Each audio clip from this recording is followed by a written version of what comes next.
Hello and welcome to Chronically Distracted. I'm your host, Katie. And I'm your host, Sid. We are two long-term friends who have bonded over intellectual rabbit holes, animal husbandry, and grandma crafts for years. And now we're here to talk your ears off about all of it. Every week-ish, we delve into the hobby of collecting hobbies. Today, we are examining the sewing hobby and what it means to us. But first, how are you, Sid? Have you made any crafts this week? No. No? No.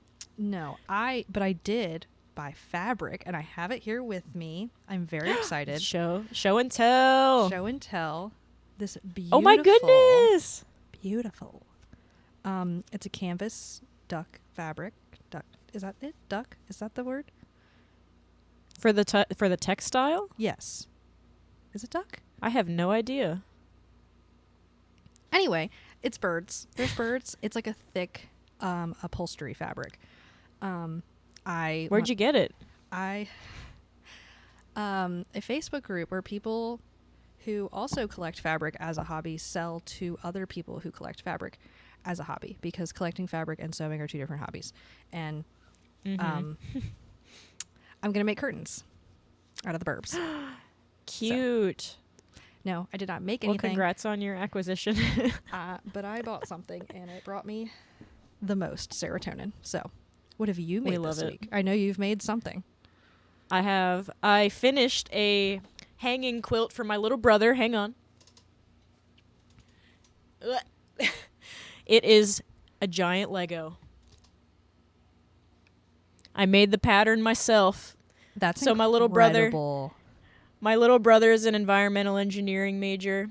He just finished his freshman year. Unfortunately, I did not finish this in time to give it to him before the end of his freshman year, because that's how it goes.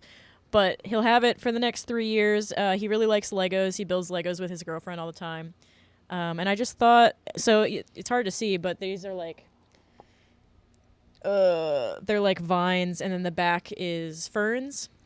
So I figured a giant Lego would be like a nice little ode to engineering, and then he loves green, so I made it green, and then it's got some nature in it. I love that. And it's got my little tag. That's so cute. It's got my tag. I can't do the mic and the video. I'm not beauty blogging my quilt well, but yeah, I'm very pleased. I'm gonna send it to him in the mail because he is no longer in the college town that I live near. I'm always so impressed with your quilts. Oh, thank you. Did I tell you that some ladies from my guild want the pattern? Oh, and one of them, she was like, if you give me that pattern, I'm going to have a little present for you. And I was like, Jeannie, you can have the pattern. I feel like if you were going to monetize any part of your quilting, it would just be the patterns. Yeah. Yeah, and I might in the future, but that's the first pattern I've written, so I'm sure it's not great. So it actually would be nice to have some ladies in my guild test it and give me feedback on it. And also, I don't know what the legality of selling a Lego quilt pattern would be specifically to this one. Like, I definitely want to make more quilt patterns in the future, but maybe not. I don't know if I'll sell this one. Yeah, but we can talk more about that in the money episode. Sure can. Do you want to get into some questions? Yes. All right, so I have the first thing we got to cover is both of our sewing backgrounds. Okay. So I'm just going to start. Yeah. So I've been sewing as long as I can remember. I genuinely don't remember a time where there wasn't a sewing machine around. My mom taught me and my sisters how to sew really young, and she's still a professional seamstress. That's what she does for a living. So my connection to sewing is very driven by my connection to family. I won't get into details, but my family background is complicated, and there was a long time where I was disconnected from my mom. And so in times of wanting that maternal connection again, I instinctively gravitated towards sewing. So it's brought me a lot of peace over the years. The same thing happened during lockdown, during that portion of the COVID-19 pandemic. I made a lot of masks, and a lot of people felt the same way. I was seeing all this movement on social media of like people reconnecting to sewing in a way that they hadn't been before the pandemic. Sometimes I think I'm never happier than when I can sew something for a friend or for family. It's like really heavily a part of my love language. I love making things for people that I care about. Yeah. And you can tell by the amount of thought that you've put in. Like, you didn't just make him a quilt. Like, you made him a quilt that ties into his major, and that's about something he loves, and is a color he loves. Like, there was so much thought that went into that. So I can tell it's your love language. No, thank you. You're welcome. So my interests in sewing have evolved a lot over time, from a general interest to historical fashion to clothing sustainability to quilting. Right now, I'm primarily interested in quilting as a creative art form, but I still mend my own clothes as needed to extend their usefulness as long as possible. And I also very intentionally buy as few clothes new as possible to sever myself from the fast fashion textile industry economy. And that could be a whole discussion on its own, but now it's your turn. And Now it's my turn. So technically I learned how to sew in a home ec class because I apparently am that old that we had home ec. That's not a thing I'm anymore. jealous. My high school didn't have that. I had a home ec class, and we cooked. We made food, and we sewed things, and I forget what else we did. But I found sewing very instinctual and very easy, and so it didn't stick. It just didn't stick. I sewed like one thing for that home ec class. I was like, this is easy. This is fine. Like, if I ever needed to sew something, I can just pick up a sewing machine and sew. Like, it's not something I need to put thought into, interest-based nervous system. Okay. So not interested. It wasn't challenging, not interested. So what actually got me into sewing was having rodent pets, which I transitioned from, like bad kitty litter type substrates, to cloth pads that were machine washable. And I was buying them with, my hard-earned part-time job money until I realized, I could just make this myself. So I bought a sewing machine. I just was like, I'll just make it myself. Bought a sewing machine, went to the craft store, bought the fabric, downloaded the patterns, and just started making everything that they needed. And it wasn't because I wanted to sew. It was because I wanted to make them cool stuff, like little beds and hides and hammocks and That's and so all cool. kinds of stuff. I didn't know this. Yeah, so that's how I got into sewing. And then I sewed like one comforter. I still have it. It's like a twin sized, it's essentially like a poor man's, or like a sad quilt. It's not really a quilt. It's just like it's two pieces of cloth and some batting in between. That's what a quilt is. And that's the definition of a quilt. I did it all in one day, and then I had back Wow. spasms for the next 3 days, and then I didn't sew again for a very long time after that experience. But recently, and by recently I mean probably within the past 6-7 years, I've been getting into mending my own clothes and taking in my own clothes and altering clothes, because I just came to the realization that I'm like, I could make stuff for humans. That's a thing. Mm-hmm. That was the thought process. So yeah, that's my background with sewing. It's tied into animals. No one's surprised. No. The primary hobby fed a secondary hobby. Exactly. Yeah. So what are your favorite sewing tasks or things to sew? So I'm kind of a weirdo in the quilting world. I love binding. So for anyone who's not a quilter, the binding is the part on the outside that covers the raw edges of the 2 layers of fabric with batting in the middle that makes up a quilt. Yeah. There are ways to make quilts without binding. Like, you can just take the front edge and fold it over, and then that kind of acts as the binding, but it's not quite the same. But this binding is specifically a long strip of fabric that is folded in a way that covers all the raw edges, and then it's sewed down. A lot of people hate this step. Yes. But I don't know. I love it. It's a special kind of serotonin to put the frame on a piece that you've spent dozens of hours laboring on and thinking about. My favorite things to sew are baby quilts, which is probably unexpected for someone who doesn't really plan on having kids of my own, for a lot of reasons. But I really like the opportunity to welcome a new person into the world with a lot of thought and intention. In fact, I think that's the only way we should welcome a new person into the world. Amen. And making them a quilt is a way that I can do that, and is a way to show the people in my life that do decide to have kids and are making that commitment and sacrifice of their own personal time to like raise a whole human. I think that they deserve the reflection and thought and time that it takes for me to make a quilt, and really give them a physical manifestation of like my commitment to being a part of their community and a part of this new person's community. That's so beautiful. Oh. That is. What That's about just, like, you? Genuinely beautiful. I love quilting so much. We could tell. What about you? What are your favorite things to sew? I think I'm also kind of weird in the sewing world, because my favorite sewing task is actually not sewing. It's figuring out the logistics of the project. So figuring out the pattern and putting it together and how things are going to work together and what materials to use. And it feels like a puzzle, and it just like scratches this like itch in my brain. And the people that are listening right now, you can't tell, but Katie's not buying it, by the look on her face. I'm disturbed. I'm disturbed by this. And yeah, and I can't tell you the amount of times that I've done all of that process, and then I got to the sewing part and I was like,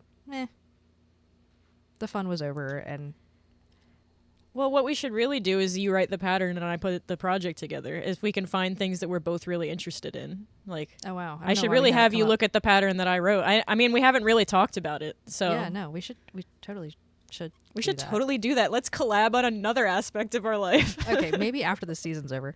Yeah. But other than that, there's not a single part of sewing that I actually like. No, Sid. Other than that final stitch, that means I don't have to sew anymore. That it's done, and I don't have to do it anymore. And that's on hating sewing. So this is a loving and hating sewing. Yes. I kind of hate to sew. Sorry. You love the results, but you hate the action. I hate the process. Mm-hmm. I like watching other people do it. We'll get into that. Yeah. So I do think that's interesting. Oh, sorry. No, go ahead. I think it's interesting too because our process is so different. Like you were talking about the logistics of sewing, and I'm just like throwing fabric around in my room. I have a design board that I just like put pieces on. Well, this Lego one I designed it in a quilting software, which actually you might like. I should show you how to use that. Yeah. That sounds I amazing. did. So because the block it's foundation paper pieced, which means I traced the Lego block part, not the studs, just the block, off of a picture. And then I had the program tell me how to make the pieces, and then I just figured out how to put the pieces together in the right order. So that's probably something that you would love. I would love that. Yeah, and then I just printed out the pieces, and then with paper piecing, you sew the fabric directly on the paper, so it's like a coloring page. It's like a backwards coloring page for fabric, is the best way that I can describe it. Because it's like I would like that. Kind of, yeah, you would really like that. We should have a whole segue on like I'm gonna teach Sid to foundation paper piece. It'll be a YouTube special. Oh, I love that. Yeah, let's do it. Okay, what reasons do you have for sewing, and what keeps you coming back?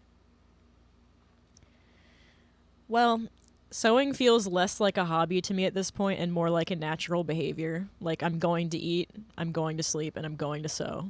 Like I've got 10 sewing machines in my house, and they're gonna get used. I can't relate to anything less than that statement. I need clothes that fit, and I'm shaped like a wax pear. So no mainstream clothes fit me ever in any capacity. And that's a whole discussion too on why that's unfortunate. Yeah. And so that's what keeps me coming back is I just need clothes that fit. Because yeah, we love adaptable clothing. Apparently walking around naked is not okay. So here, there are places. There are places. All right. So now you're in the hot seat, and I've got some questions for you. Okay. What is your dream sewing machine and or sewing room setup for someone that supposedly hates sewing? Supposedly. I'd love to have a modern machine, a working electric mid-century machine. I have a mid-century electric machine that does not work. A working treadle machine. I also have a treadle machine that does not work. A hand turn machine, and then not use a single one of them. They're decorative only. Decorative only. I love sewing machines. They're beautiful. They are beautiful. I'm only kind of joking. I would use them. But I would like to have them all in one room with lots of storage for all of my fabric, my other hobby, collecting fabric, and all of my notions and such, and a room where I can be mid-sewing project, and then I just leave it on the whacking floor and no one yells at me. That's my dream setup. That's a lovely dream. Thanks. So what has sewing taught you about adaptable clothing, and what advice could you give modern designers or DIYers on making their clothes better for their needs versus seeing their bodies as something that should conform to clothing versus the other way around? That was a lot. Yes.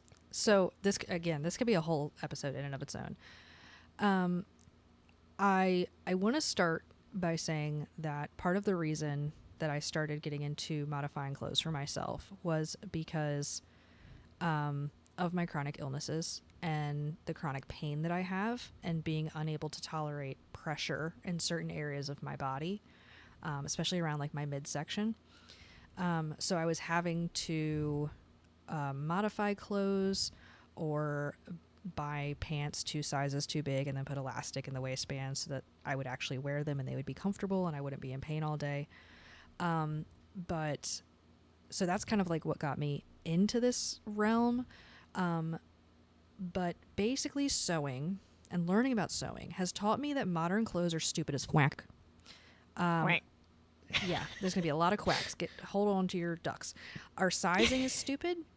Buying things we don't intend to wear for the rest of our lives, stupid. Clothes that are tight and uncomfortable and made of plastic, even more stupid. And then not having adjustability in the sizing. I mean, come on.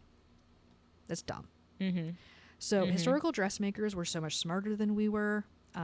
Adjustability. They were body neutral. Everything that you could want. And I think that's really what keeps me interested.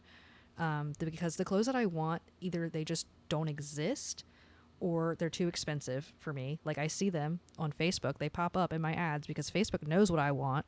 And then I click on it and it's $80 for a t-shirt and I just can't do it. I love that they exist. Can't afford it. So I have to make them. And so I just think that more people should make their own clothes. I feel like going away from that in our society was just dumb. Like, I mean, I get it, I guess, like industrialize it, whatever.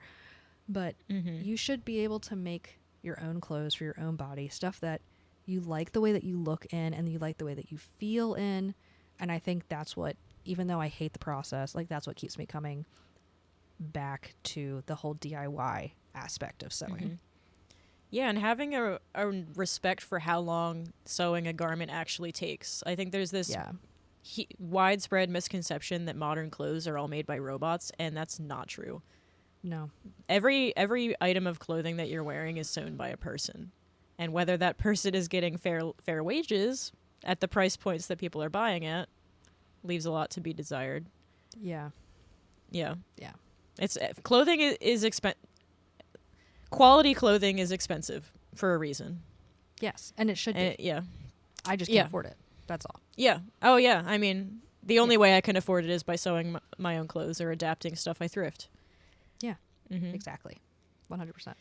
Yeah. It takes a lot of time. But I think that time invested in learning to sew and making things that fit your body well and that you like is well worth that investment to then not be spending all that time hating how you look and hating how things fit you. Yes. And hating how you feel in the clothes.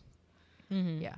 And being more body neutral. I think there's a big takeaway from historical dressmakers about being body neutral because there was a fashionable shape and it did not matter what your body looked like.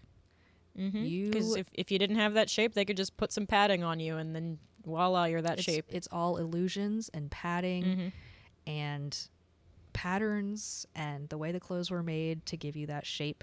And I love that because, you know, we shouldn't have to worry about looking aesthetically pleasing all the time. Yeah. And, you know, like, people that do have the money, they're doing the same thing with the illusions. Like, oh, yeah. Yeah. Like, absolutely. Come on. Like, you think if people can't afford a $5,000 corset, they're not going to get that? Like, yeah, of course like, they are. If they can't afford, of course they are. Please move on. All right. Last question. Has being friends with me changed anything about your relationship with sewing? And then what or who are your other sewing influences? Okay.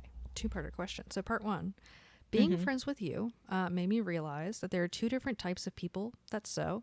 They become friends and they don't understand each other at all. That's because you actually enjoy sewing, which is just so weird to me. And I enjoy the finished product, which I assume is kind of weird to you. I enjoy the finished product too. Yeah, but that's not your primary goal. No. Yeah. 99% of the stuff I sew, I give away. I just made a face for those of you that are only listening. The face I made. I feel kind of bad for the Spotify listeners for this one because I feel like there are so many facial expressions being made in this episode of just That's okay. We can narrate it for them. Just narrate. Yeah. So, but yeah, it's made me realize that there are different reasons that people have like the exact same hobby, and that's fine, and that's great. Like there's, you know, like you can have a hobby that you don't like doing, but you like the outcome, and so you think it's worth it to do the part that you don't like. It's kind of like people that enjoy going to the gym, because I also say that I enjoy going to the gym. Do I actually enjoy working? No, I don't enjoy working out. I love how I feel afterwards, you know, like I love, as long as I don't overdo it, I love feeling strong and like I'm putting stuff into my body, but like the actual activity sucks most of the time. So like it makes sense to me. Second part, sewing influences are mostly on YouTube. So, and especially historical sewing YouTubers like Bernadette Banner, Charlie from The Stitchery, Rachel Maxey. I'll get into that. We'll get into that in our favorite hobbyist episode. And I'm going to talk a lot about them because they're the reason why I like sewing in theory and why I intake probably, I would say 80 to 90% of my YouTube consumption is sewing. Oh, I would not have guessed that. I would have thought it would way more reptile based. Sewing. Wow. That's probably more than my YouTube sewing. And I watch a lot of YouTube sewing videos. Well, that's because you are using your time to actually sew. That's fair. And it's hard. Like it's very hard. Yeah. Okay. Yeah. Yeah, that's fair. And because when I put YouTube on in the background while I sew, it's hard to like listen to a sewing video while I'm sewing something else. So I'll put on like aquarium videos. Yeah. Yeah. Yeah. And I would actually love to see an analysis of your YouTube history. Oh God. We should do that. We should like do that. we should we should do like a special where it's like, all right, hobbyists, it's time for the breakdown. The last 5 years of our YouTube viewing history. What rabbit holes have we gone down? Oh God. Okay. That's a fun idea. I'm scared, but I agree. I agree that we should do that. Okay. I'm going to get out of the hot seat now. Time for you. All right. What recommendations do you have for someone who wants to sew but doesn't want to spend $1 million on fabric and equipment? Yes, so many. The first thing I would recommend is finding the people in your life who already sew, because they very well might have stuff that they would love to give you. That's great advice. People that, especially quilters, are so generous. Every guild meeting I've been to, they have a free table of like fabric that people have gone through their stash, and they're like, okay, I don't want this fabric anymore, I'll put it on the free table. So there's always a way to get fabric.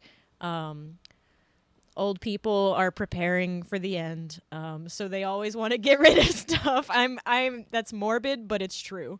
Wow, you took the role of being dark this episode. Yeah, I'm being proud. dark this episode. Most people that get really into sewing have more than one sewing machine. There are also, if you like tinkering, I would recommend getting an old sewing machine off of like Facebook Marketplace. It's great if you can find one that says that it runs. I would always test it when you get there to see if it runs, if it moves at all. Those old machines, like the Singer 66s, Singer 201s, they were made to run forever. So if you put a little oil in them and they have all their pieces, like they have the belt, they have all their things, they will probably run. But that would be second if you can't find someone that has a machine that they can give you, or borrow. You can always ask to borrow a machine.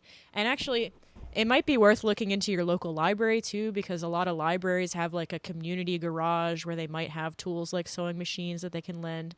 I'm in a Buy Nothing group on Facebook, it's a whole nationwide movement, but the groups are very local. Mm-hmm. So it's just my little area, like 5 miles or so area. And people ask all the time, like, you can either wish for things or gift things. So I'll give stuff away in the Buy Nothing group, or you can wish for stuff, or you can even just wish, like, you could even just put in there, like, I would love to borrow someone's sewing machine for 2 weeks to test out if I even like sewing. Is anyone willing to let me borrow their sewing machine? People are happy to let you borrow something. So, like, don't ever be afraid to ask for the things that you're interested in trying without dropping all the money on it. Also, there's tons of ways to get fabric. People destash all the time.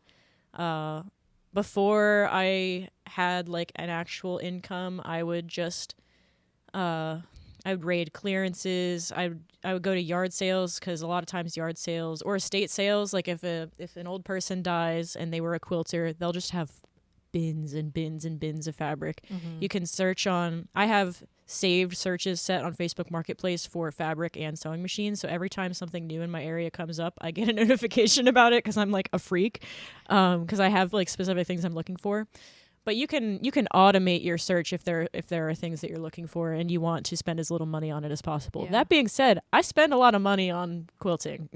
Yeah. I spend a lot less than people that have more money than me by far. I try to use what I have more than I buy. And I've set a limit to how much fabric storage I'm allowed. I have 4 bins of fabric, and I'm not allowed to have more than that, because otherwise my house will just be coated in fabric. And I try to force myself to use that. So I think limiting yourself, because like you said before, sewing with fabric and collecting fabric are 2 different hobbies. So it's really easy to go down the fabric collecting rabbit hole. It's just like books. Reading books and collecting books are 2 different hobbies. And I definitely collect books more than I read books. Yeah, same. Yeah. We're just crows. Yeah, so we're just, secretly crows, and we just collect crows. Little things, and yeah. Yes. So yeah, don't be afraid to ask people for their cast-offs. It's also a great way to expand your creativity is by setting yourself limits. So if you limit yourself to only the things you can get for free, you'll be amazed about the ideas that you have for what you can make with it. Oh yeah. Yeah. I have a couple hacks. One of them is bed sheets. Especially like big box stores will have bed sheets on like clearance, and obviously the bigger the better. Like king size is best, but like you can make quite a bit out of a bed sheet set, and they're usually made out of cotton, which I am huge on natural fibers. That could be I could go on that for like an hour, but usually they're just made out of cotton. They can come in like fun patterns, especially like in the kids section. So I would say probably 20 to 30% of my fabric stash is bed sheets, and it's not actually like designed to be fabric. It's just like I bought these bed sheets because I wanted to make something out of them, and they were cheap.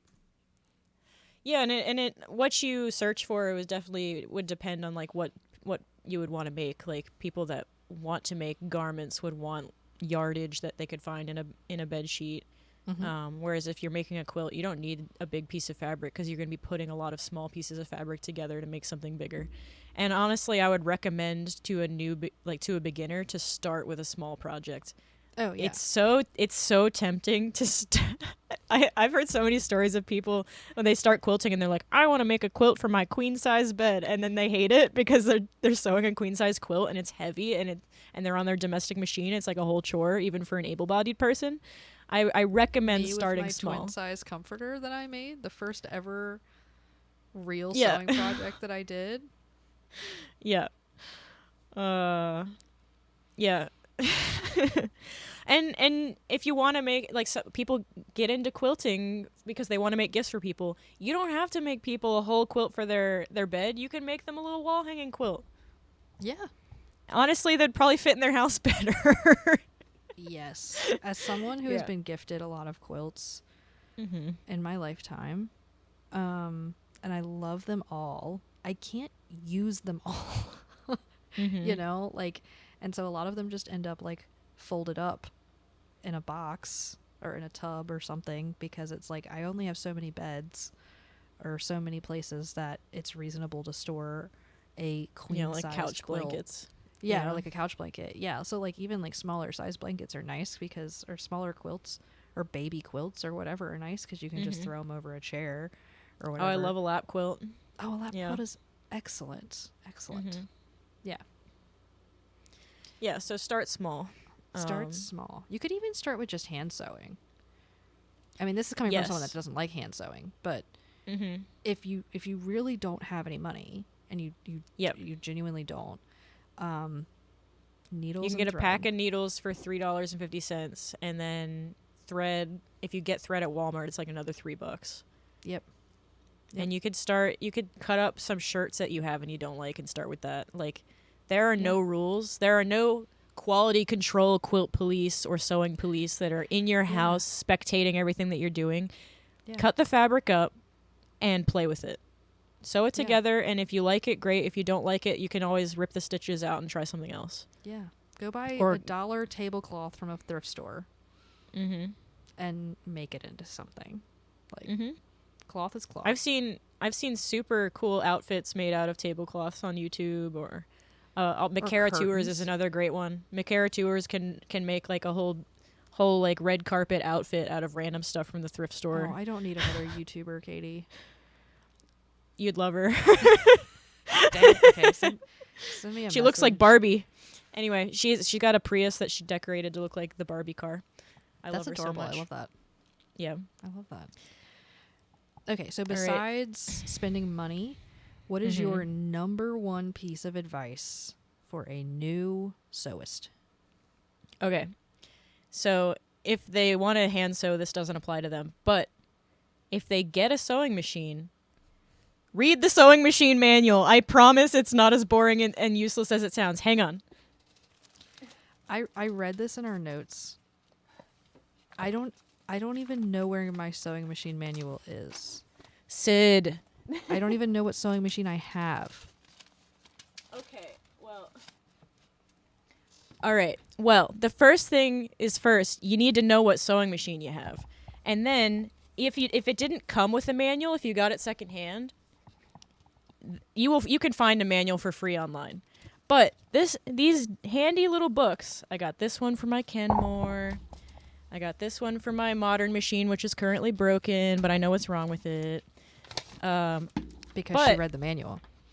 Because I read the manual. The hook timing is off, but I can't take the sewing machine apart because it's one of those modern plastic machines and I can't get the plastic case off, which is why I don't like modern machines. But for all the vintage machines, so this is my Singer 1591 manual. This is just a photocopy of the old manual. And it has these beautiful figures in it. Everything you could think to know. How to thread the machine. How to connect it to electricity. How to put the bobbin in. How to wind the bobbin. How to thread the bobbin. How to take the bobbin out and and adjust the bobbin tension. Troubleshooting thread tension, what it looks like when your thread tension is off, if your tension is too tight, if your tension is too loose, how to oil your machine, because if you don't know, you're supposed to oil your machine every time you use it. You're supposed to like clean it. You're which I've supposed to clean never it done. every Sid. Cleaning the machine is half the fun. I genuinely clean my machine after every project. You're also supposed to change your you should clean your machine. You should clean your machine before you put another stitch on it.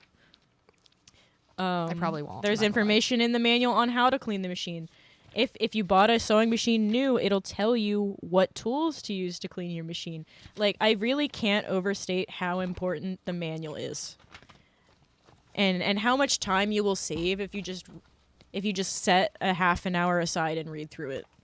Because you'll be like, oh, I know where to find that information when you run into that problem, and it's in the manual. And then you don't have to sit through a 25-minute YouTube video that explains it worse. Not that Guilty. I don't love learning things on YouTube, but that's my number one tip. And I know that sounds crazy, and everyone who's listening to this podcast is like, read the manual. I build IKEA furniture without reading the manual. Well, first of all, you probably shouldn't do that either. This is my pet. Katie and I are very different people, as you can tell. We've discussed how different we are from each other. If I had to think of my number one piece of advice, that would not be it. But I hate admitting that you're right. Well, my other piece of advice would be not to be afraid of the sewing machine and not to be afraid to cut up your fabric, because it's fabric. It's fine. Yeah. And yeah. The perfectionism it's just like, can be hard. Yes. It's just like art. Like, people are afraid of the blank page, but the second you put a mark on the page, it's way easier to get started. It's just like that with fabric. Just cut it up. Just put a little snip in there, and then it's not perfect anymore. Like, I know everybody has their precious, precious fabric stash collection.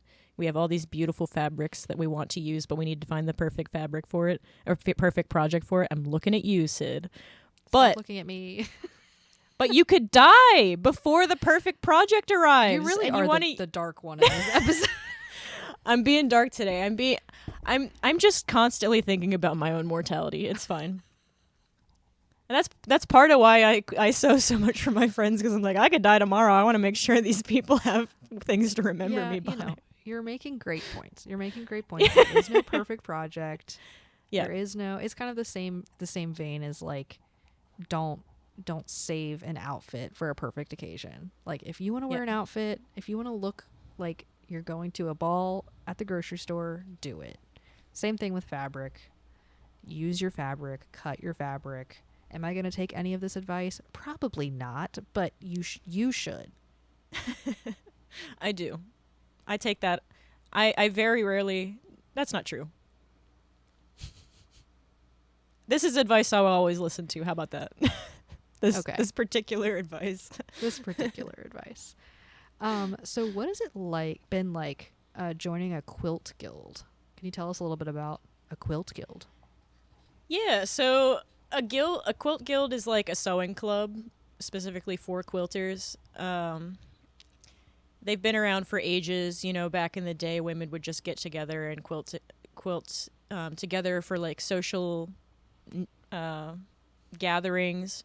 Or they would sew quilts for different needs. Like, if there was a war going on, they would make blankets. You know, there's like a long history of sewing guilds. And then quilting is rooted in, of course, like the Great Depression, because when people didn't have money to make like blankets out of full pieces of cloth, all they had were scraps. So it's also rooted in being very sustainable and not wasting anything, which is part of what draws me to quilting. Is when you're not buying new fabric constantly and you're reusing what you have and you're trying to use every scrap of what you own, and what a lot of effort was put into turning cotton into cloth. It gets you thinking about how you can be as sustainable as possible in other aspects of your life. But anyway, back to the guild specifically. I joined a quilt guild because I was worried and still kind of am that I tend not to hang out with people my own age. I tend to hang out at home by myself most of the time.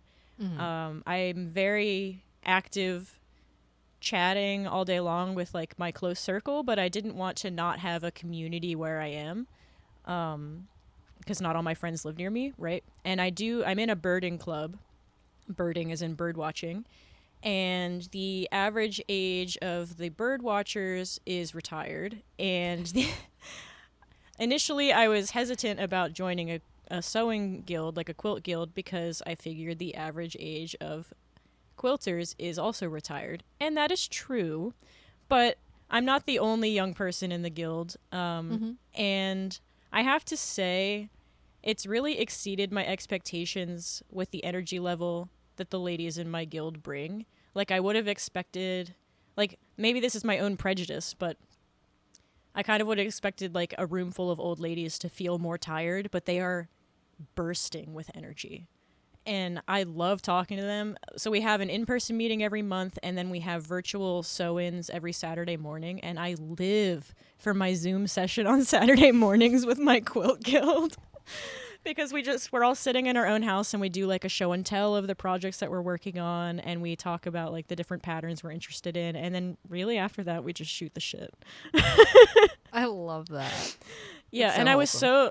I think it is really wholesome too, because I had all these hesitations going in, and all the things I was worried about ended up not being a problem, because as long as I have people to be social with, it doesn't really matter if they're my own age, right? Like, I have friends my own age. I gotta face the fact that the interests I have are not like the most popular for people in their late 20s with no kids, right?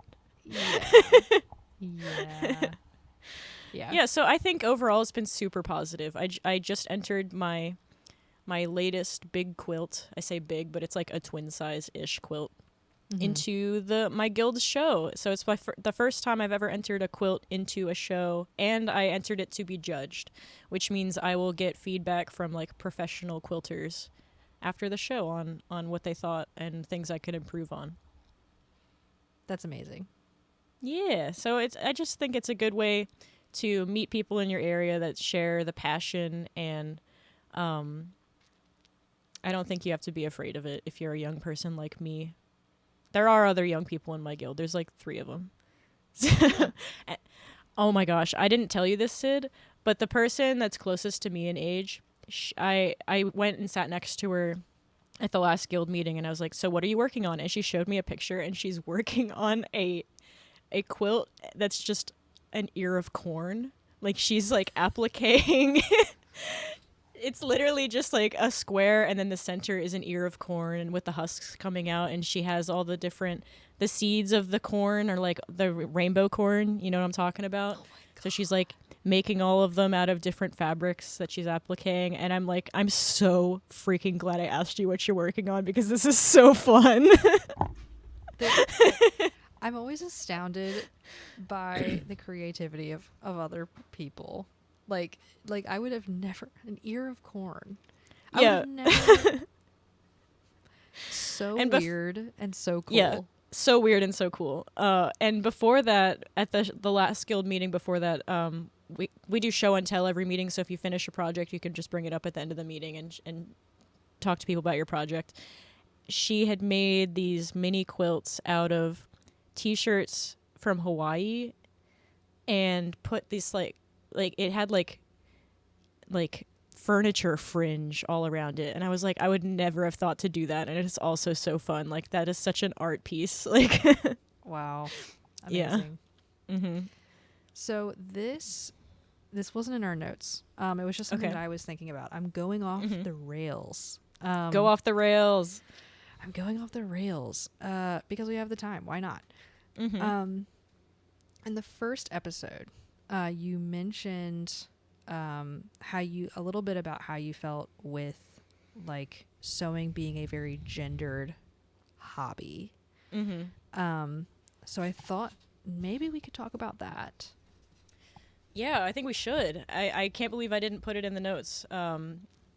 that's something I run into a lot more with the guild, actually, because as far as I can tell, there aren't any male members of this guild. I know that there are other guilds that have male members. Probably shouldn't phrase it like that.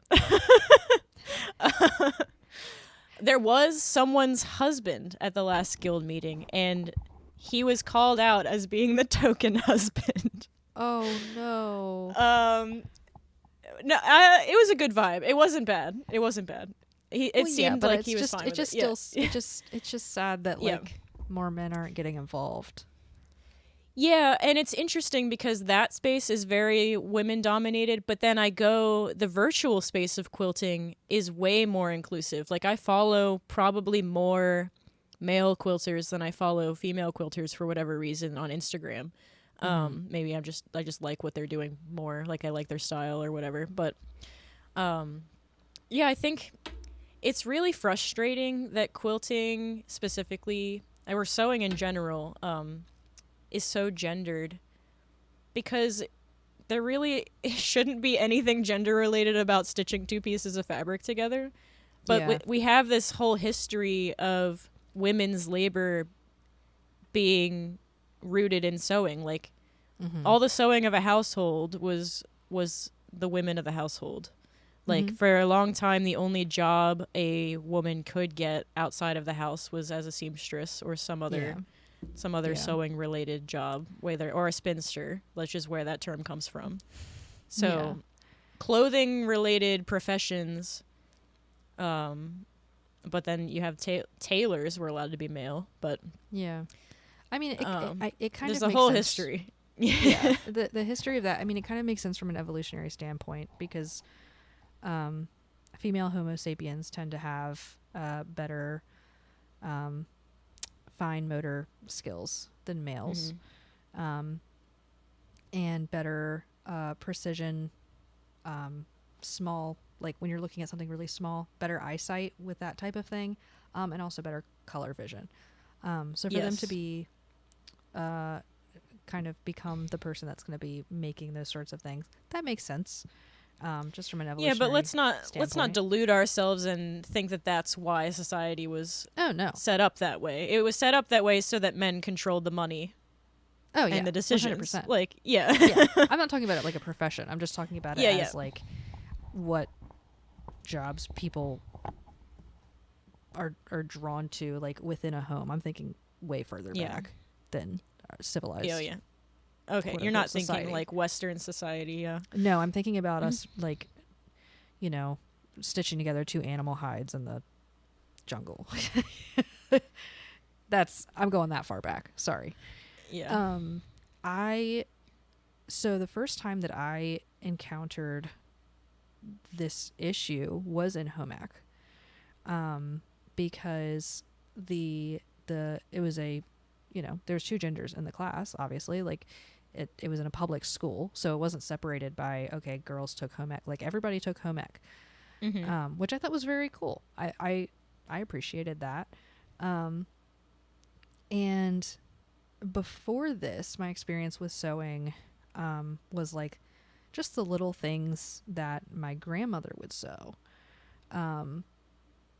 Just like mending, fixing buttons. She's not super big into sewing. She had traumatic stories, and I could even tell that story if we want, but she had a traumatic incidents with sewing, and she's just not that into sewing. But her dad was like an excellent sewist and made clothing and helped her with her sewing projects. And she always told me stories about him being like this amazing sewist, and like saying I took after him with my sewing and everything later on. So to go into home ec, and like the boys were like actively refusing to use the sewing machine. And then and go ahead. Well, that must have been so jarring after growing up in a home where it was like not shameful for her dad to sew at all. It was revered. Yeah, it was just like he was good at sewing. There wasn't anything gendered about it. He was good at it. She wasn't. And she was like, yeah, my dad was really good at this thing. And he helped me, and it was great. And so, yeah, it was so jarring. It was just so weird. It was just so weird the way the boys were just actively refusing to use the sewing machine. They there were boys that took Fs because they refused to use the sewing machine. Yeah, and that like hurts me because they had to learn that shame from somewhere. Yeah. That comes from somewhere. Mhm.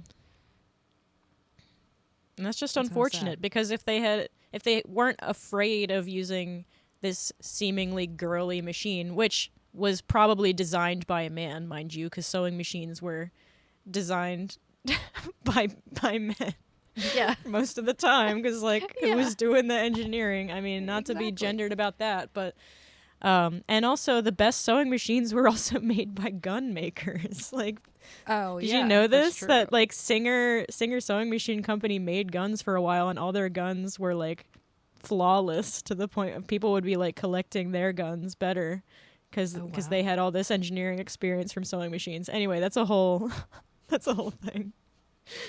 I did not know all of that. I did know Yeah. a little bit of that, but not all of that. That's cool. Mm-hmm. Yeah, and if someone had taken the time to like sit them down and explain to them maybe that part of why sewing is cool, because this is a machine that took hundreds of years to develop and then suddenly freed thousands of hours of labor from people that were otherwise sewing by hand. Like, that's freaking cool. Yeah. The development of the sewing machine is on par with the development of the car. Yeah. Absolutely. Yeah. And I think it's such a waste that men feel like they can't be a part of that. Exactly. You know? Yeah. That's I sad. I feel like too, when I was talking about everybody should make their own clothes. Mm-hmm. I think men and masculine presenting people are not immune to like modern fashions just being like bad for our image of our body, Mm-hmm. like I feel like, and men don't have as many options in a lot of cases, I've noticed. I've heard a lot of my guy friends complain about that. They're like, yeah, I Yeah. mean, men's clothes are boring. Yeah, they just Yeah. like, it's like t-shirts, and I used to make fun of my partner because he would do his laundry and he would be folding and there'd just be like a stack of khakis, and so I keep calling him Captain Khaki. I'm like, I just wear khakis every day. And I mean, he kind of loves it because that's the kind of person he is. He's just like, yeah, everything I own matches each other. So he has a capsule wardrobe by default. But and then I was like, that's kind of sad. Like, that's kind of, you're right. It's boring. Like, it's boring, but it's also like, if you have a bigger body, t-shirts don't always fit right. You know what I mean? Or if you're not, if you weren't born a man, that's a whole other issue. Pants not fitting right. Like, men should sew their own clothes too. Mm-hmm. So that they feel comfortable and wear what they want to wear. Yes. Or at least have the ability to like communicate what they want out of their clothes. Because I feel like people that don't know anything about sewing often even get frustrated at just that point where they're like, I know that this doesn't look good on me. It doesn't look the way I want, but I don't know how to even say what I want. Like, I don't know how it should sit. Yeah. Mm-hmm. Yeah. I don't even know, like, they don't know where they would even put a seam to make it sit right, Like, Yeah. I think I feel like I have that issue too. Mm-hmm. Yeah. It would really it would be beneficial for everyone. Like you said, everyone should be in a home ec class and putting clothes on a mannequin and learning how to make that shirt fit that mannequin, because it's the same as it would be on a human body, and having that discussion be totally body neutral. Yes. Because our 100%. clothes should work. Our clothes should work for us. Like, it's 2024. Like, why are we pretending like human bodies aren't these dynamic things that change shape? Yeah. Or that, like, on a daily basis, let alone Yeah. like yearly basis. yeah, on a daily basis, like putting on clothes in the morning that hurt you by the end of the day because you bloat out the second you eat. Yeah. not speaking from experience or anything. But also like wearing plastic. Yeah, Because this that's is a whole good. discussion. Yeah, I mean, we could get into the whole like polyester based fibers and how they're shedding microplastics into like every aspect Mm-hmm. of um of Earth. Like the Anthropocene has like an official definition that includes microplastics in like the geology of the planet. I don't want that to be our legacy. Yeah, I mean, you know, like every person on this planet has microplastics in their body at this point. I I know. mean, They say, technically, if the they're, shirt a I'm credit wearing card is worth. plastic. Yeah. Yeah, I mean, at this and we point, don't. I actively refuse to buy polyester. Mm-hmm. So I would say 95% of my wardrobe is not polyester or acrylic. Mm-hmm. Because of this, I'm just like, I got sensory issues. I don't like the way it feels. I overheat because of my chronic illnesses. What does plastic do? It retains heat. Mm-hmm.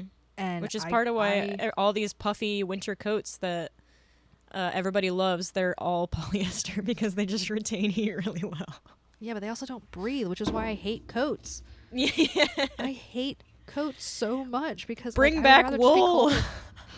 Bring back wool. Oh my god. Why I are we love not wool wearing more so wool? much. I could do a whole episode on why we need to bring back wool. Just wool specifically. The episode is Yes. just about wool. Yes. But yeah, that's another thing with like historical garment making and historical sewing that I kind of went down the rabbit hole really bad was like natural fibers and like what different fibers were good for. And I basically just like tore apart my, I learned all of this stuff. I went down a huge research hole about silk and wool and linen and rayon and viscose, which are like, okay, I'm gonna get on my soapbox. People say that rayon and viscose are not natural fibers. And I get where they're coming from, but they're made out of plants. So what else are they? Like, I know they're machine made. They're a plant-based man-made fiber. Yes, but it's like I should just be able to say it, like it's not plastic. It's made out of a plant. Yeah. I don't know. I'm a big like bamboo viscose fan. Personally, as a hot. Yeah, I don't know too much about those person. specific fibers. But I think if we can that's find a my way to area. use bamboo, that'd be great because we got a lot of invasive bamboo that needs to be used in the U.S. Like a lot of it. Exactly. Bamboo is pretty sustainable. But anyway, so that was kind of like the rabbit hole. Another rabbit hole that kept me into sewing was like, oh my God, like why are we using plastic? Like why are we wearing this stuff when we could be wearing linen that like wicks away sweat so that you don't stink and feel gross all day, or like wearing wool to keep warm instead of a puffy coat that makes you feel like you're in a coffin, or at least that's how it makes me feel. Yeah, one of the things I found really empowering about learning about historical textiles is that people back then weren't stupid. Like they were actually doing all these things for a reason. Yeah. Imagine that. Like they looked at what they had accessible and they found the strengths of each of those things and then just used them for those purposes. Yeah. It's great. And I love a biodegradable textile. Yes. And one of my biggest pet peeves, this is one of my biggest pet peeves, when I'm shopping for clothes. Okay. And so I shop thrift or clearance because I'm like, somebody's got to buy it. And if it's on clearance, it might be me. When I'm shopping for clothes and people, like these companies make these fabrics and they advertise that they're like moisture wicking and super cooling technology and all of that. And then I look at the content and it's like 100% polyester. How on that feels like oh yeah, this technology has been around since the 1950s. Like so. But like just wear linen. Just wear. Yeah, but linen's more expensive for whatever reason.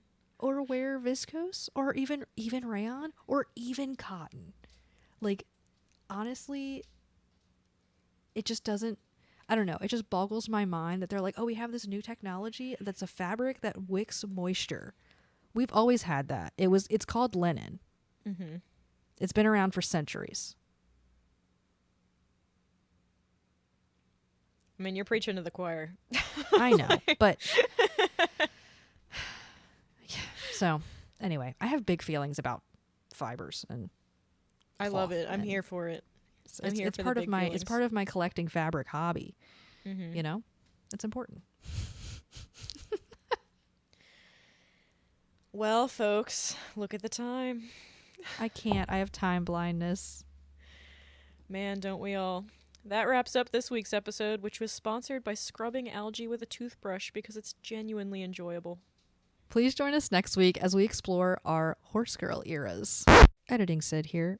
We will not be discussing our horse girl eras yet. We'll be discussing our favorite hobbyists. Before you log off, be sure to hit those follow and or subscribe buttons, and if you're feeling extra nice, consider leaving us a review. We want those 5-star reviews like we want our sewing machines to clean themselves. And reviews help other listeners find our show. So tell us what you think. See you next time. Go get a hobby. Chronically Distracted is produced by Katie and Sid. Audio and video editing by Sid. Script writing by Katie. Our theme song is by Geoff-Bremner from freesound.com.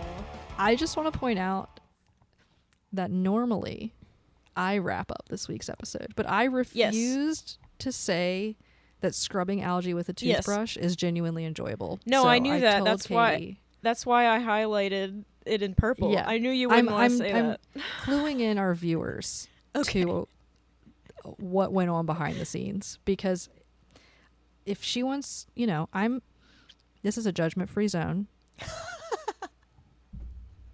but I'm not going to say it.